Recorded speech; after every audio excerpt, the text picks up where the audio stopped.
सो theory की हैगी आ the characteristics of Spearman rank correlation coefficient. ये करैक्टरिस्टिक्स की होंगे आ कि रो भी हमेशा लाई करता पिया -1 to 1 दे विच, जिहड़ा असीं पिछला आर किया सी वो भी हमेशा -1 to 1 दे विच ही लाई करता। ठीक है। Now the sum of difference of rank between two variable is 0। The sum of differences of ranks between two variable is 0। सारे जे मैं समेशन डी करूँगी तो वैल्यू 0 हो जानी आ। ठीक है। इत्थे डी के उपर मॉड लिया होया तां वैल्यू 0 नहीं होंदी पई, जे डी नू विदाउट मॉड करूँगी तो वैल्यू कितनी हो जानी आ 0 हो जानी आ। तीसरा, it is not based on the assumption of normal distribution of population.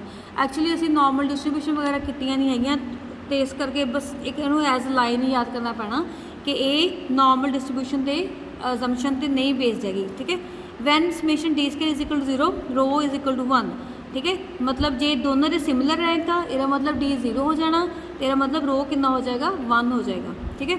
Merits and demerits of rank correlation method. ये मैरिट्स की है, पहली गल तो सिंपल हैगा, इनू असी क्वालिटी दे रही जिथे क्वालिटेटिव करैक्टरिस्टिक होंगे जिदा ब्यूटी ऑनेस्टी प्रमोशन उत्थे असी की यूज़ कर सकते हैं rank correlation. Spearman's method of rank is not affected by presence of extreme values. ये जिन्नियां मर्जी वड्डियां वैल्यूज़ होण उत्ते इफैक्ट नहीं हुंदा, क्योंकि असी अल्टीमेटम देने उन्होंने अल्टीमेटली असी उन्होंने रैंक ही देने होंगे। ठीक है। इस तो बाद डीमैरिट्स हैगे आ कि इन्हां तो it has no further application in statistical operation. ये तो असी दूजे मैथड नहीं बना सकते। We can determine combined coefficient of correlation based upon the values of few samples. असी डिटरमिन थोड़े जे सैंपल तो बाद असी वड्डे डिग्री ते सैंपल नहीं कर सकते। जिद्दां मतलब एक क्लास दे असी क्लास विच देख लिया, बुटीक कंटैस्ट कर लिया, असी तो रिजल्ट कढ़ लिया, पर एक क्लास दे रिजल्ट नूं असी पूरे कॉलेज के रिजल्ट नाल कंपेयर नहीं कर सकते, क्योंकि क्लास दे विच अलग बच्चे आ, थोड़े बच्चे आ, उन्होंने चों असी एक बच्चा चूज़ कर सकते हैं, पर उन्होंने असी कॉलेज का बच्चा हाईएस्ट बच्चा नहीं कह सकते। ठीक है। जस्ट एक एग्जाम्पल है याद करने के लिए। If the sample is large this method can not B use conveniently. ये मैथड ग्रुप लार्ज है, फिर आप हरेक नूं रैंक नहीं दे सकते, आप कितने तक रैंक देवांगे 100 200 300 400 बहुत लेंथ चल जानी गल। ठीक है। उदों आप मैथड नहीं यूज़ कर सकते। It is an approximate measure of correlation.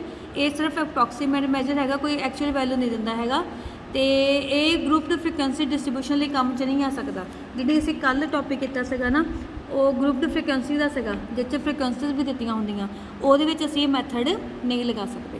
ठीक है। नैक्सट हैगा comparisons of Spearman and Karl Pearson coefficient. इन्हां 'ਚ कंपैरिजन की हैगा, कंपैरिजन ये हैगा कि ਇਹਦੇ ਵਿੱਚ ਆਪਾਂ ਕਹਿੰਦੇ ਆ कि coefficient of correlation perfect positive उदों होना जो डी की वैल्यू कितनी होनी आ 0। ठीक है। पर ये असीं कहते हैं कि परफेक्ट पॉजिटिव कदों होना जो ये वैल्यू कितनी हो 1। ठीक है। दूजे दोनों -1 to 1 लाई करते, ये दोनों लिए ट्रू हैगा। ठीक है। Karl Pearson assume that the universe from which sample is drawn is normal.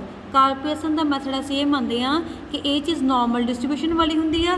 Spearman असीं मन के चले सीगे कि ये चीज़ जरूरी नहीं है कि नॉर्मल डिस्ट्रीब्यूशन हो, जिहड़ा मैं हुणे तुहानूं पिछे दस चुकी कि रट्टे वाली चीज़ हैगी आ। ठीक है। स्पीयरसन मैथड जिहड़ा हैगा वो थोड़ा ईजी है, कैलकुलेट करना ईजी है, पर कार्ल पियर्सन का मैथड थोड़ा डिफिकल्ट हैगा। ठीक है। When data is given in qualitative, जे क्वालिटी की गल की है, ब्यूटी ऑनेस्टी की गल की है, फिर आप स्पीयरमैन लगावांगे। जे क्वांटिटी की गल की है, उत्थे असीं लगावांगे कार्ल पियर्सन, जिहड़ा असीं पहला किया मैथड।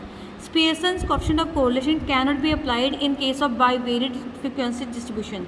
वही सेम चीज़ जिथे फ्रीकुएंसीज दित्तियां होंदियां उत्थे असीं स्पीयरमैन वाला नहीं लगा सकते मैथड, उत्थे सूटेबल किहड़ा होना कार्ल पियर्सन का मैथड सूटेबल होएगा। ठीक है। Combined coefficient of correlation can be determined by Karl Pearson method of coefficient for various sub groups. असी कार्ल पियर्सन तो अगे कंबाइंड कोएफिशिएंट ऑफ वेरियंस भी पता कर सकते हैं, पर स्पीयरमैन तो ये चीज़ एप्लीकेबल नहीं हैगी। ठीक है। सो ये थ्योरी सी फोटो भेज दूँगी तो तुसीं देख लियो। नैक्सट असीं क्वेश्चनस करने हैं हुण।